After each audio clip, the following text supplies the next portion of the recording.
I'm here where they're searching for little Gus Lamont yet again. Many people are asking the same question. Why have they resumed the search now? Either way, the push to find Gus is back on, and slowly but surely, the details of Gus's family are being pulled into the spotlight. It's understood that Josh only found out that his son was missing after police woke him up at his Adelaide North farmhouse hours after Gus had gone missing. Did police get new information, or did senior commanders call off the search too soon? I'm Carly Smith, senior reporter for Daily Mail, and I'm here where they're searching for little Gus Lamont yet again. The search was called off more than a week ago after Gus vanished from the front yard of his grandparents Josie and Shannon Murray, where he was playing in the sandpit around 5 p.m. on September 27. But now, as of Tuesday, the search is back on. Behind me, around 80 army personnel and several police officers have resumed the search on this sheep station called Oak Park. They're combing very difficult terrain out here. As you can see, there's some salt bush and some scrub, but out there it is largely featureless. There are a few hills and a bit of scrubland, but there's not much else. Oak Park Station is around 320 kilometres from Adelaide in South Australia's mid-north. The search radius for little Gus has now almost doubled. When it began, it was around 2 kilometres from the homestead. Now it's about 5 kilometres. Oak Park Station is around 45 kilometres from the Barrier Highway, which is the nearest major road. The track is rough and it has so far damaged several vehicles coming out to either cover the story or attend the search. Just yesterday we were told that a couple of army personnel trucks managed to actually get separated from the rest of their convoy because the sand that is kicked up by all these vehicles is so thick that they actually lost touch with each other for a little while. Many people are asking the same question. Why have they resumed the search now? Did police get new information, or did senior commanders call off the search too soon? Either way, the push to find Gus is back on, and slowly but surely, the details of Gus's family are being pulled into the spotlight. Gus's devastated family remain stoic and are cooperating with the police investigation. You can imagine just how they're feeling, without having Gus and without having answers as to exactly where Gus is and what's happened to him. This would be traumatic for any family. It's understood that Shannon and Josie inherited Oak Park Station from Shannon's side of the family. Her father, Vincent, was a World War II hero who was a prisoner of war on the Thai-Burma Railway, and her mother was Claire. Grandparent Josie also happens to be transgender. Josie, who was formerly known as Robert, appeared to begin her gender transition after the death of Vincent Pfeiffer, Shannon's father. The town has been accepting of her choice, according to a Yunta source who I spoke to recently. It is unclear if Josie and Shannon's marriage is still intact after her transition, but they do still live together here at the homestead.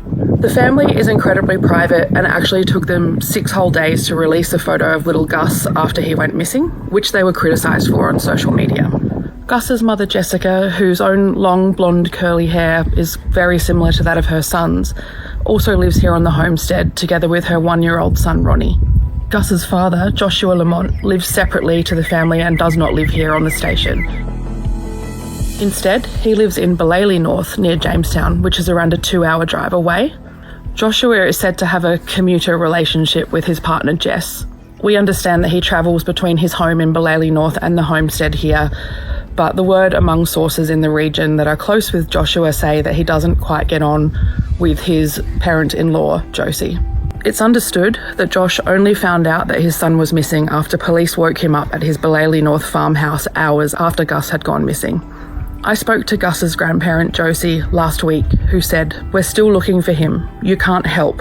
We are still dealing with this." Around 5:30 p.m. on September 27, Gus's grandmother came outside to find him missing from the sandpit that he'd been playing with out the front of the homestead. With the sun starting to sink, concern quickly turned to panic. For the next 3 hours, the family frantically searched around the homestead and the property. They were shouting Gus's name into the twilight, but soon enough they realised they needed to call the police. A major search ensued, involving police, helicopters, drones, and even police diving squads who searched the local dams. For a week, investigators scoured the massive Oak Park Station, which is around 150,000 acres of sheep farming land. Every morning, convoys of trucks negotiated the 43-kilometre drive, bringing visitors from the outskirts of the windswept local town, Yunta, which boasts 2 petrol stations, a pub, a post office and a police station. It has an official population of around 60. They would then scour the rocky landscape, salt bushes and creek beds that all combine to make it all too easy for a small child like Gus to disappear. A footprint found after 3 days is the nearest police have come to finding out what happened to Gus, and even that footprint may have been discounted by police since then. Police said it showed a very similar boot pattern to the pair he'd been wearing, along with a blue long-sleeved Minions t-shirt and a grey sun hat. Yet an Aboriginal tracker concluded that it could have been there for a week before the night Gus went missing. In the absence of any further footprints, the trail went dead. No further leads have emerged, and police have admitted that this is more of a recovery operation than a rescue operation. The focus has been on locating remains, and now the search is back on. For now, we don't know if the little boy in the blue Minions t-shirt will ever be found. In a sick twist, psychics are exploiting the disappearance of a 4-year-old boy by posting videos on social media claiming to use their gifts to find the missing child. Meanwhile, a false claim featuring an AI-generated image, which was shared more than 24,000 times on social media, alleged eyewitnesses had seen a boy matching Gus's description with a man. So where is little Gus? While dingoes, a wild dog here in Australia, have been blamed in the past for disappearances of small children, that is extremely unlikely in this case. There are precious few in the land around Yunta, since sheep farmers tend to shoot them on sight. The region is also protected by a 1,600-mile dog fence designed to safeguard livestock. Crocodiles, which inhabit the north of Australia, are not found in the south. Gus is too big to have been taken by an eagle, and if he was found by a wild pig, there almost certainly would have been evidence of a struggle.